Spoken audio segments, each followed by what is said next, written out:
اسلامی تاریخ میں کچھ شخصیات ایسی ہیں جن کا نام تو ہم سب جانتے ہیں، لیکن ان کی کہانی، ان کی شخصیت کی گہرائی وہ اکثر ایک عنوان کے پیچھے چھپ جاتی ہے۔ جی بالکل۔ آج ہم ایک ایسی ہی عظیم ہستی کی زندگی کا گہرائی سے جائزہ لینے والے ہیں۔ ہم بات کر رہے ہیں آمنہ بنت وہب کی، پیغمبر آخر الزماں حضرت محمد صلی اللہ علیہ وآلہ وسلم کی والدہ کی۔ اور یہی آج کی گفتگو کا مرکزی نقطہ ہے۔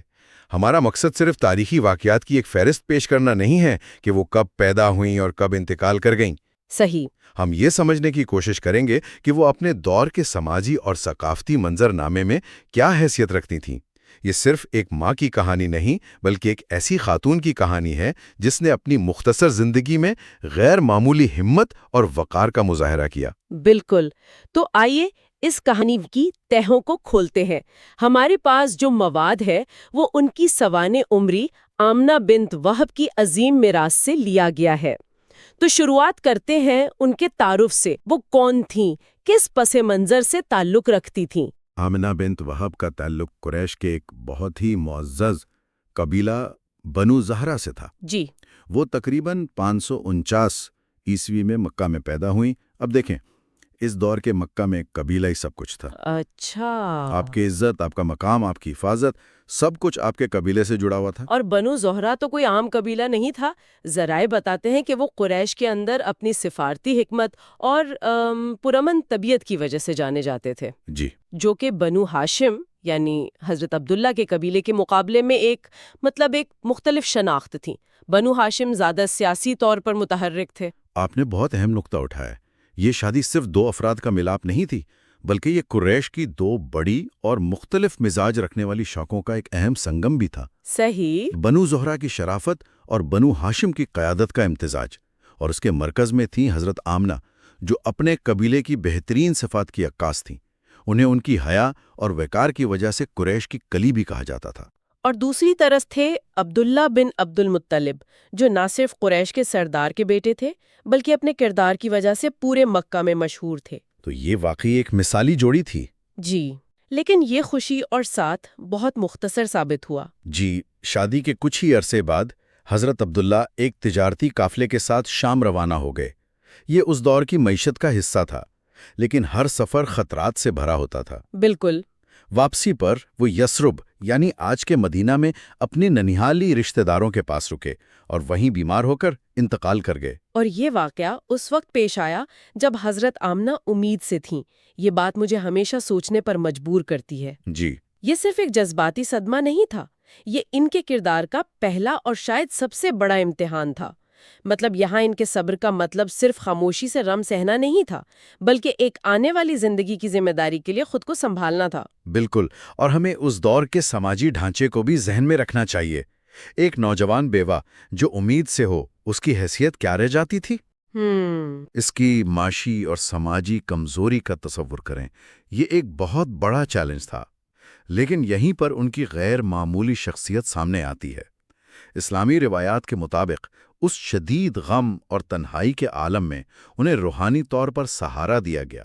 آپ ان نشانیوں اور خوابوں کی بات کر رہے ہیں جن کا ذکر ملتا ہے؟ جی، روایات بتاتی ہیں کہ حمل کے دوران انہیں کئی بار ایسے اشارے ملے کہ ان کے بطن میں کوئی غیر معمولی ہستی ہے۔ اچھا۔ انہیں خواب میں بتایا گیا کہ وہ اس امت کے سردار کو جنم دیں گی اور ان کا نام محمد صلی اللہ علیہ وآلہ وسلم رکھنے کی ہدایت کی گئی۔ یہ واقعات صرف تسلی کا باعث نہیں تھے، بلکہ یہ اس بچے کی غیر معمولی حیثیت کو پیدائش سے بھی پہلے قائم کر رہے تھے۔ یعنی اس مشکل ترین وقت میں انہیں ایک عظیم مقصد کا احساس دلایا جا رہا تھا۔ بالکل۔ اور پھر وہ تاریخی سال آتا ہے 570 عیسوی، جسے عام الفیل یعنی ہاتھیوں کا سال بھی کہا جاتا ہے۔ جی، جب ابرہہ نے کعبہ پر حملہ کیا۔ اسی ہنگامہ خیز سال میں پیغمبر آخر الزماں حضرت محمد صلی اللہ علیہ وآلہ وسلم کی پیدائش ہوئی، والد کے سائے کے بغیر، ایک یتیم کے طور پر۔ یہ واقعہ خود میں ایک بہت گہرا پیغام رکھتا ہے۔ دنیا کی سب سے عظیم ہستی نے جب آنکھ کھولی تو والد کا سایہ سر پر نہیں تھا۔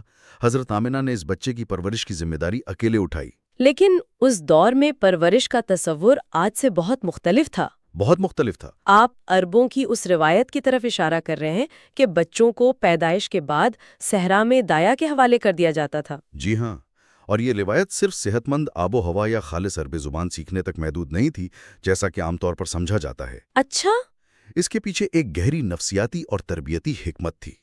صحرا کی سخت زندگی بچے کو جسمانی اور ذہنی طور پر مضبوط بناتی تھی۔ یہ بات تو ہے۔ وہ فطرت کے قریب رہتے، شہری زندگی کی مصنوعی آلائشوں سے دور رہتے اور ان میں خود انحصاری، بہادری، صاف گوئی جیسی صفات پیدا ہوتی تھیں۔ یہ ایک ماں کے لیے کتنا مشکل فیصلہ ہوگا، اپنے نوزائیدہ بچے کو خود سے دور بھیج دینا صرف اس کی بہترین تربیت کے لیے۔ جی، یہ ایک اور مثال ہے کہ وہ صرف جذبات سے نہیں بلکہ اپنے بیٹے کے مستقبل کے لیے دور اندیشی سے فیصلے کر رہی تھیں۔ انہوں نے ننھے محمد صلی اللہ علیہ وسلم کو حلیمہ سعدیہ کے ذمے سپرد کر دیا۔ اور یہ جدائی انہوں نے کئی سال برداشت کی۔ جب محمد صلی اللہ علیہ وسلم تقریباً 4 یا 5 سال بعد اپنی والدہ کے پاس واپس آئے تو ان کی زندگی کا ایک نیا لیکن افسوسناک طور پر آخری باب شروع ہوتا ہے۔ جی، جب آپ صلی اللہ علیہ وسلم 6 سال کے ہوئے تو حضرت آمنہ نے ایک ایسا فیصلہ کیا جو آج بھی ہمیں ان کی شخصیت کی گہرائی کے بارے میں بہت کچھ بتاتا ہے۔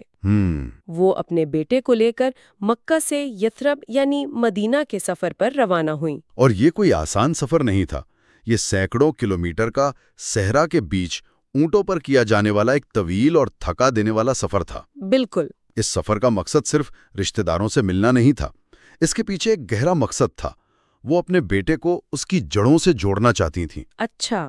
وہ اسے اس کے والد کی قبر دکھانا چاہتی تھیں، اسے اس شہر سے متعارف کروانا چاہتی تھیں جہاں اس کے والد نے آخری سانسیں لیں اور جہاں اس کا ننھیال تھا۔ یہ بات مجھے واقعی حیران کرتی ہے، ایک ماں، ایک 6 سال کا بچہ اور اتنا کٹھن سفر۔ جی، آج کی دنیا میں تو ہم گاڑی اور تمام سہولیات کے ساتھ بھی ایسا سفر کرنے سے پہلے 100 بار سوچتے ہیں۔ ان کے اندر کیسی ہمت اور کیا مقصد ہوگا؟ وہ اپنے بیٹے کی یادداشت میں کیا نقش کرنا چاہتی تھیں؟ وہ اسے اس کی شناخت کا ایک مکمل احساس دینا چاہتی تھیں۔ وہ نہیں چاہتی تھیں کہ ان کا بیٹا اپنے والد کو صرف ایک بھولی بسری کہانی کے طور پر جانے۔ صحیح۔ وہ چاہتی تھیں کہ وہ اس جگہ کو محسوس کرے، ان لوگوں سے ملے جو اس کے والد کو جانتے تھے۔ انہوں نے وہاں تقریباً 1 مہینہ قیام کیا۔ ذرا سوچیں، اس 1 مہینے میں اس 6 سالہ بچے نے کیا کچھ سیکھا ہوگا؟ اپنے والد کے بارے میں کیسی کہانیاں سنی ہوں گی؟ جی، اپنے ننھیالی رشتہ داروں بنو نجار سے کیسا تعلق محسوس کیا ہوگا؟ لیکن پھر اس سفر کا اختتام بہت ہی المناک ہوا۔ مکہ واپسی کے سفر پر ابوا کے مقام پر، جو مکہ اور مدینہ کے بیچ ایک ویران جگہ ہے، وہاں حضرت آمنہ شدید بیمار پڑ گئیں، اور وہیں اس کھلے صحرا میں اپنے 6 سالہ بیٹے کی آنکھوں کے سامنے انہوں نے دم توڑ دیا۔ انہیں وہیں ابوا میں دفن کر دیا گیا۔ یہ تقریباً 576 عیسوی کا واقعہ ہے۔ جی، یہ تصور کرنا بھی دل دہلا دیتا ہے کہ اس بچے پر کیا گزری ہوگی جس نے اپنی ماں کو آخری سانسیں لیتے دیکھا اور پھر انہیں وہیں صحرا میں چھوڑ کر ایک قافلے کے ساتھ تنہا مکہ واپس آنا پڑا۔ اس طرح 6 سال کی عمر میں محمد صلی اللہ علیہ وسلم والد اور والدہ دونوں کے سائے سے محروم ہو گئے۔ دونوں سے۔ پہلے ان کے دادا عبد المطلب اور پھر ان کے چاچا ابو طالب نے ان کی کفالت کی۔ تو جب ہم اس پوری کہانی کو دیکھتے ہیں جو بظاہر سانحات سے بھری ہے، تو حضرت آمنہ کی میراث کیا ہے؟ ان کی اس مختصر زندگی کا نچوڑ کیا ہے؟ یہی وہ نقطہ ہے جہاں ان کی عظمت کھل کر سامنے آتی ہے۔ ان کی زندگی کا اثر اس کے طوالت سے نہیں ناپا جا سکتا۔ ان کی میراث ان فیصلوں میں ہے جو انہوں نے کیے۔ ان کی میراث اس کردار میں ہے جو انہوں نے دکھایا۔ ہم نے بات کی تھی مشکلات میں صبر کی، تو حمل کے دوران شوہر کا انتقال برداشت کرنا اس کی سب سے بڑی مثال ہے۔ اور ایک تنہا ماں کی ہمت، شوہر کے بغیر 6 سال تک ایک بچے کی پرورش کرنا، اس کے مستقبل کے لیے بہترین فیصلے کرنا، چاہے وہ اسے خود سے دور بھیجنے کا فیصلہ ہی کیوں نہ ہو۔ جی، یہ غیر معمولی طاقت کی علامت ہے۔ بالکل۔ تیسرا پہلو ہے اللہ کے منصوبے پر بھروسہ۔ تمام مشکلات اور غموں کے باوجود انہوں نے کبھی ہمت نہیں ہاری۔ یہ بھروسہ ہی تھا جس نے انہیں مدینہ کا وہ مشکل سفر کرنے کی طاقت دی۔ یہ یقین کہ اپنے بیٹے کو اس کی وراثت سے جوڑنا ایک ضروری کام ہے۔ جی، اور آخری اور سب سے اہم سبق جو مجھے لگتا ہے وہ یہ ہے کہ ایک مختصر زندگی بھی کتنا گہرا اور لازوال اثر چھوڑ سکتی ہے۔ بالکل۔ وہ صرف 6 سال اپنے بیٹے کے ساتھ رہیں، لیکن ان 6 سالوں میں انہوں نے محبت، شناخت اور کردار کی وہ بنیاد رکھ دی جس پر مستقبل کے پیغمبر کی شخصیت نے تعمیر ہونا تھا۔ بہت خوبصورت بات کہی آپ نے۔ ان کا اثر ان کے بیٹے کی شخصیت میں ہمیشہ زندہ رہا۔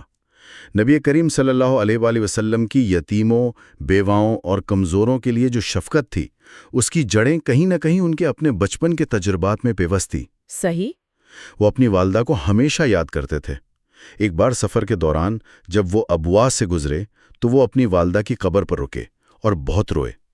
اس سے ظاہر ہوتا ہے کہ وہ یاد ان کے دل میں کتنی گہری تھی۔ تو آج ہم نے آمنہ بنت وہب کو صرف ایک نام یا ایک رشتے کے طور پر نہیں بلکہ ایک مکمل شخصیت کے طور پر دیکھا، ایک عظیم کردار کی مالک، ایک مضبوط اور صابر ماں جس نے بڑے سے بڑے غم کا سامنا وقار اور ہمت سے کیا۔ ان کی کہانی ہمیں یاد دلاتی ہے کہ سب سے بڑی آزمائشوں میں ہی کردار کی اصل مضبوطی ظاہر ہوتی ہے۔ اور میں اس گفتگو کو ایک آخری سوچ پر ختم کرنا چاہوں گا، ایک ایسا سوال جو میرے ذہن میں بار بار آتا ہے۔ جی؟ حضرت آمنہ کا آخری بڑا عمل یہ تھا کہ انہوں نے اپنے 6 سالہ بیٹے کے ساتھ مکہ سے مدینہ کا وہ سینکڑوں کلومیٹر کا مشکل سفر طے کیا۔ جی، جو ان کی زندگی کا آخری سفر بھی ثابت ہوا۔ تو سوال یہ پیدا ہوتا ہے کہ ان کا یہ آخری فیصلہ، ایک چھوٹے بچے کے ساتھ یہ طویل اور کٹھن سفر، اپنے بیٹے کو اس کی جڑوں، اس کی وراثت اور اس کے والد کی یاد سے جوڑنے کی ان کی شدید خواہش کے بارے میں کیا ظاہر کرتا ہے؟ اس ایک آخری مہینے میں جو انہوں نے اپنے بیٹے کے ساتھ گزارا، وہ اس کی شخصیت کی تعمیر کے لیے کون سے آخری بیج بونا چاہتی تھیں؟ یہ سوال ہمیں ان کی محبت کی گہرائی اور ان کی غیر معمولی دور اندیشی کو سمجھنے میں مدد دیتا ہے کہ وہ صرف اس کی جسمانی پرورش نہیں کر رہی تھیں، نہیں، وہ اس کی روح کی تعمیر کر رہی